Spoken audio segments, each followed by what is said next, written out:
안녕하세요. 최재봉의 마케팅 톡톡입니다. 오늘은 블로그 글쓰기 이렇게 하니 매출이 몇 배나 증가했다고요? 네, 8배 증가한 사례를 가지고 어떤 내용으로 글을 썼는지를 한번 알아보도록 하겠습니다. 마케팅 대행사도 따라하는 글쓰기 비법입니다. 궁금하시죠? 마케팅 대행사의 애로사항입니다. 요즘 마케팅 대행사에서 많이 컨설팅을 받으러 찾아오고 계십니다. 그런데 이분들의 애로사항들이 몇 가지가 있더라고요. 그게 어떤 내용이냐면요. 이분들도 마찬가지로 진정성 있는 글을 한번 작성하고 싶다고 합니다. 그런데 의뢰자 입장에서는 가장 중요하게 생각하는 게 뭘까요? 네, 상위 노출에만 초점이 맞춰져 있다고 합니다. 그래서 오랜 시간 기다려주지 않기 때문에 이분들의 니즈에 맞춰서 상위 노출에만 초점을 맞추고 있다고 합니다. 그러다 보니 어때요? 매출이 자연스럽게 늘어나지 않는 것을 볼 수가 있었습니다. 왜냐하면 블로그를 검색하는 사람의 니즈가 단순히 전단지를 보거나 광고를 보기 위해서 블로그를 검색하지 않기 때문에 그렇습니다. 핀대가 좀 달라요. 그런데 의뢰하는 입장에서 어떨까요? 이왕 돈을 줬기 때문에 상위 노출이 언제 될까? 이거에만 포커스가 맞춰져 있다는 게 안타까운 현실이죠. 저한테 컨설팅을 받으러 오신 분, 젊은 사장님께서 오셨습니다. 이분은 마케팅 대행사를 운영하고 계시고요. 병원 마케팅을 주로 하고 계십니다. 그런데 이분이 봉착한 문제는 뭐냐면요. 의뢰자들이 효과가 없기 때문에 오랜 시간 계약을 하지 않는다는 거죠. 그래서 방향을 잡기 위해서 저한테 찾아오셨습니다. 블로그를 해도 효과가 없는 이유입니다. 지금 혹시 블로그를 하고 계시는데 효과가 많이 없다면 이 이유 때문에 그럴 겁니다. 한번 확인해 보겠습니다. 먼저 상위 노출에만 초점이 맞춰져 있어요. 그래서 모든 관심이 상위 노출입니다. 글을 쓰면 해당 키워드 검색에서 상위 노출이 됐는지 안 됐는지 그거 먼저 확인을 합니다. 그래서 상위 노출이 되면 기분이 좋고 상위 노출이 안 되면 침체돼 있고 이런 일이 일비하는 경우가 굉장히 많이 있죠. 그런데 검색자의 니즈를 충족시킬 때 매출화가 되는데 이 니즈를 충족시키지 못하는 게 문제인 거죠. 그리고 세 번째, 지난 시간에 제가 말씀드린 소통을 안 한다는 겁니다. 네, 좀 안타깝죠? 블로그 때문에 매출이 8배나 늘었어요. 무슨 내용일까요? 볼게요. 이 마케팅 대행사 사장님께서 저한테 컨설팅을 받고 나서 이런 내용을 써주셨습니다. 교수님, 좋은 일주일 시작입니다. 치과 광고 대행사로 강의를 들었던 누구입니다. 교수님 강의를 듣고 더 많은 글들이 오랜 시간 동안 상위 노출되는 짜릿함을 맛보고 있습니다. 글의 힘이 얼마나 강력한지 한 번 더 느끼고 있습니다.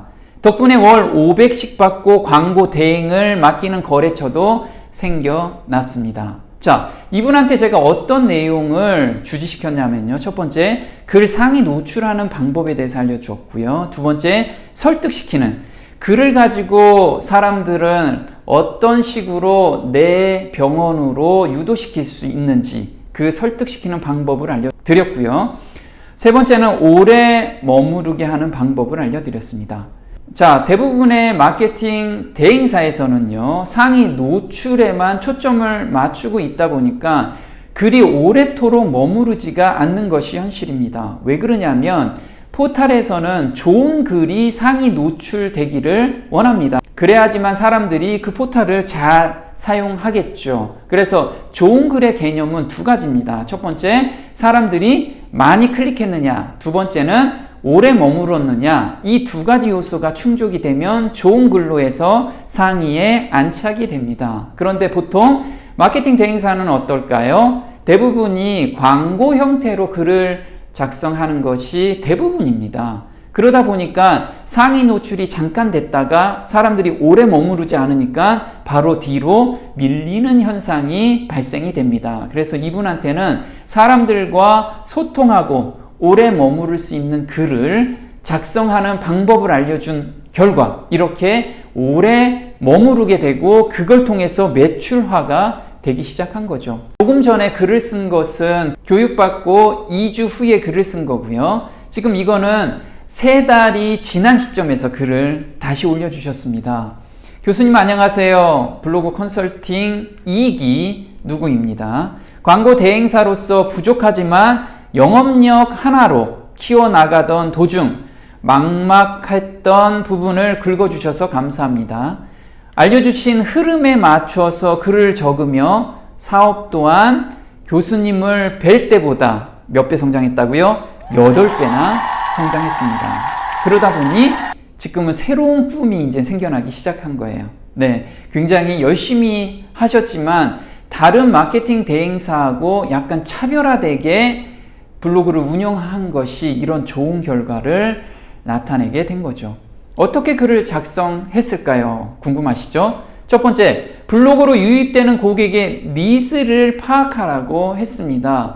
각 해당 키워드에 맞춰서 사람들이 요구하는 것들이 다 다르겠죠. 맞습니다. 그런데 그 요구사항 중에서 가장 필요한 부분이 뭐냐면요. 70% 사람들은 정보를 원한다는 거예요.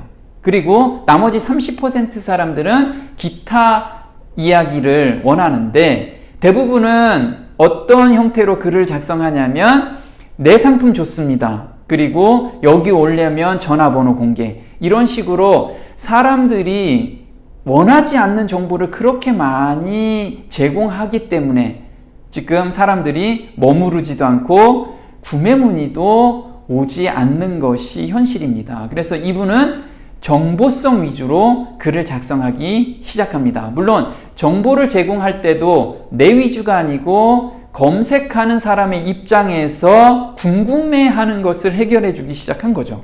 어떻게 글을 작성했을까요? 첫 번째는 제품보다는 정보 중심으로 글을 작성했고요. 고객이 뭐 하는 거예요? 네, 고객이 검색했을 때 궁금해하는 것을 충족시키기 위해서 거기에 맞춰서 글을 쓴 거예요. 그러다 보니까 어때요? 고객들이 더 궁금한 거는 댓글로 물어보거나 또는 링크 걸린 사이트로 넘어가서 질문을 하더라 이거죠. 그래서 그 질문에 대한 해답을 충족한 사람은 매출화까지 연결이 된 겁니다. 네, 고객의 니즈에 맞춰서 블로그를 운영하다 보면 이렇게 매출화가 된다는 거 잊지 않았으면 좋겠습니다. 오늘 마케팅 톡톡 도움이 되셨다면 구독 신청 꼭 해주시고요. 다음 시간에 또 뵙겠습니다. 고맙습니다.